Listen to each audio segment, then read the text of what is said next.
Welcome back to the bench, and thanks to all who gave me some pointers and some good reminders that instead of playing with signals off the air, I should just get out the Elecraft XG3 and get back into the business of comparing the two mountain toppers.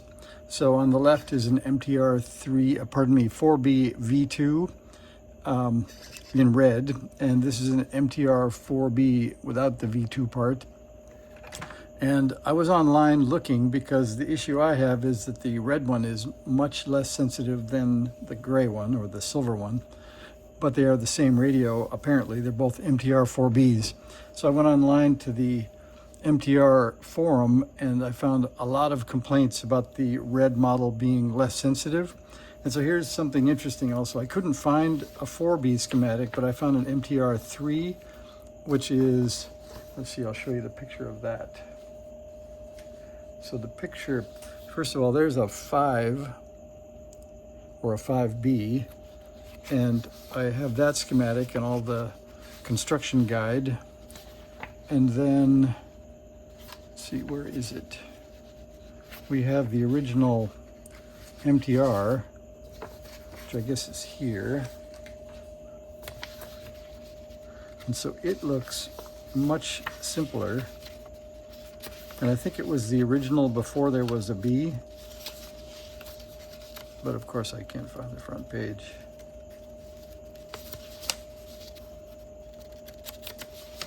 I must have shuffled my pages. Oh, there we are. Okay, so it looked like that. So you can see it doesn't say 3B on it anywhere. It just says mountain topper. But it's a pretty similar radio. And here's the interesting piece. So here is an MTR5B schematic. And it's a pretty simple radio when you look at it, not much different than a NorCal 40 or a Sierra.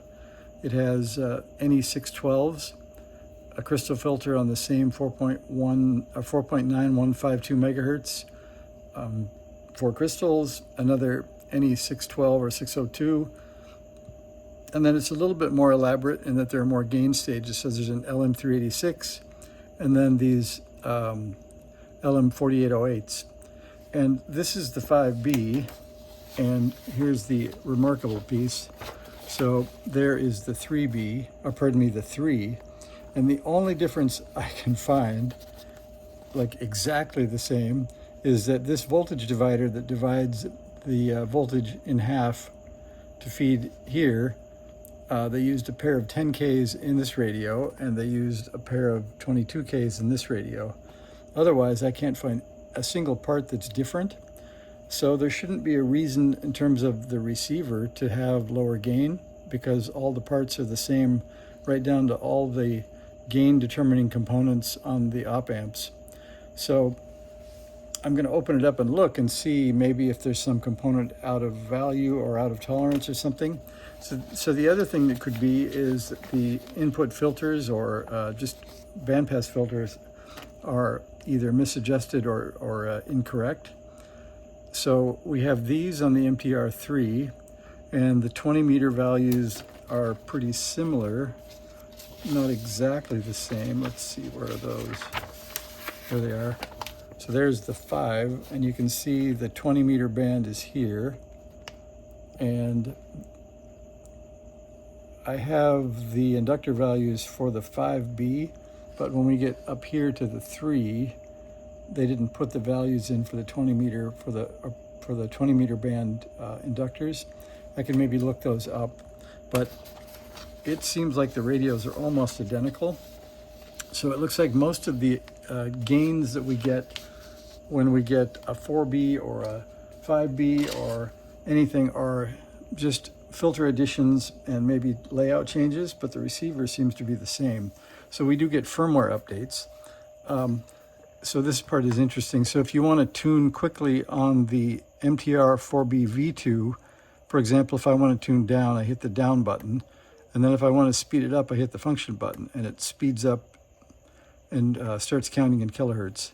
So then if I get this one, and I want to do the same thing, if I tune down, I want to hit the other tune button to go faster, not the function button. It doesn't do anything. So there's been a few programming changes in the way things work. I think maybe this one is more intuitive just to use the tuning buttons, but neither is too bad. Here's another interesting difference. So the 4B V2, you can see it has the big fat center conductor. I'm not sure how many millimeters that is, but here is the connector off of the other 4B, and you can see it's small and won't fit at all. So that's kind of something to watch out for if you're going to take your radios out in the field. If you have the older V2, it needs the fat connector. And so the good news is I have this cable that I put in my Go kit. So it has the fat conductor. You can see how fat that center pin is. It fits in here. And then this fits the rest of the world radios like the NorCals and this 4B. But if I pull off the adapter, I can use it in this radio, which is pretty handy. So I think we should probably take the cover off of this 4B V2. I've never done that yet, beyond just looking in it. So I think we should look and see if we can find any values that are interesting. And let's see, we can, I guess, hook up the antenna to the other one.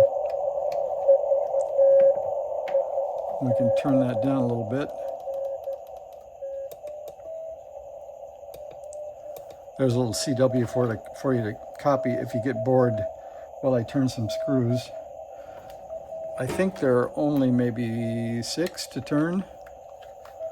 So I think we take off the front 4, and I'm going to use the cover that came, which is kind of cool.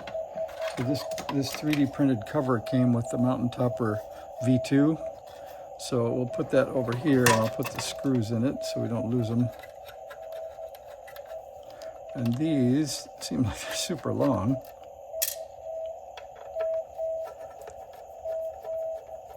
So the only thing I can think of, since there's a rash of these things on the Mountain Topper forum that seem to have low volume, I wonder if they got some out of tolerance resistors in the op amps that determine the gain for the audio stage.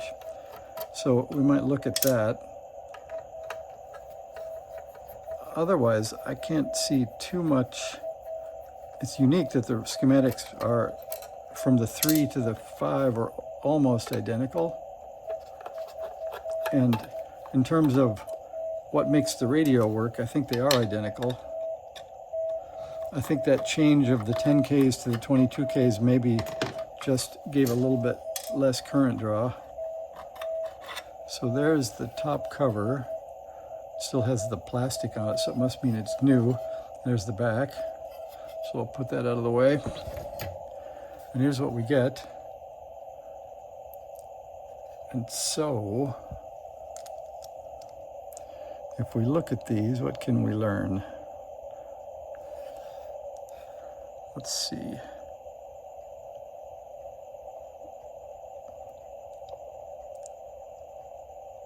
So that's U1 and Q1. And then I think to go any farther, we need to take off these 3 actually. So let's do that, see if we can look under there. And this one's already loose.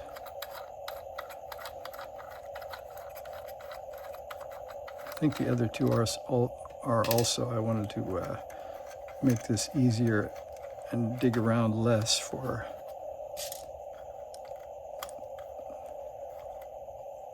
in my case, sharp needle nose to turn these screws without marring the case.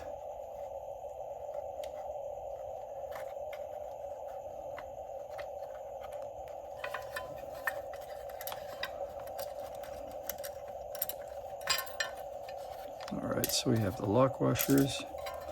All right, and there's the case. If you want to look inside, you can see it seems to be powder coated. All right, and then the other side, so we get into the actual receiver.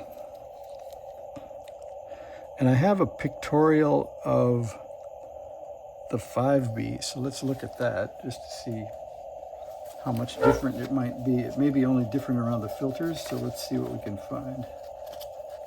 So here is the MTR4B. And here is the MTR4B. So you can see we do have one more round of filters, and much of the rest of it looks pretty similar, except that this BNC jack isn't mounted where I can see it in the picture. And let's see, what else do we have? We have to put on our magnifying glasses, I think, to read where we are.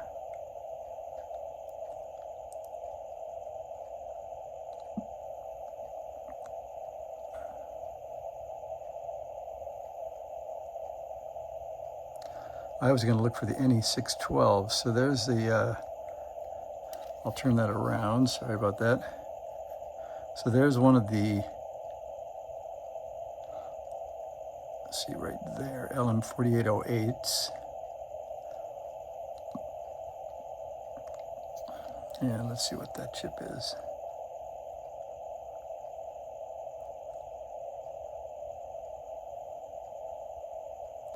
I think that's the DDS.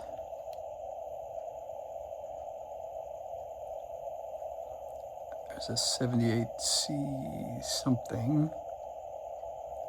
That looks strikingly like it. Yeah, there we are. There's an SE, or pardon me, SA612 right to the right of these filters. And then we could look for where the crystals are for the crystal filter. And I think, let's see, yeah, they're on the back. So if there's a 612 here, then it looks like, what is that, the other 612? Yeah, so the receiver is here through the crystal filter to here, and then wherever we saw, there's the audio piece here. I think, oh no, that, pardon me, that was the DDS. I forgot where the 4808 was. There's a 4808 there and there. So the receiver is pretty much between here and here, I guess. And it is a little harder to go look at values, but I think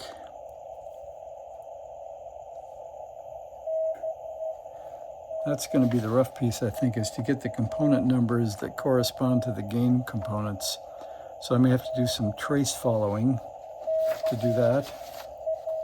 Oh, I should be careful too. I lost, this came out at the same time, so that'll go around the buttons before we put it back together. So I think we're going to call that good for today. I'm going to follow some traces and see if I can find the gain components for the LM4808s. And I was also going to look around. So we have these filters. I was going to see if there was anything adjustable, but it looks like everything is fixed values. So I think unless somebody built with the wrong parts in the wrong places, which might be hard because I don't see any values on these caps, so we could maybe do some in-circuit measurements to see if the filter got built correctly. I think these are both factory built, although I'm not sure. So I think we're going to call that good. So let me know if you have any interesting ideas about why the gain might be slightly lower on this radio than the other with the same schematic. And we'll call that good for tonight. Thanks for watching. See ya.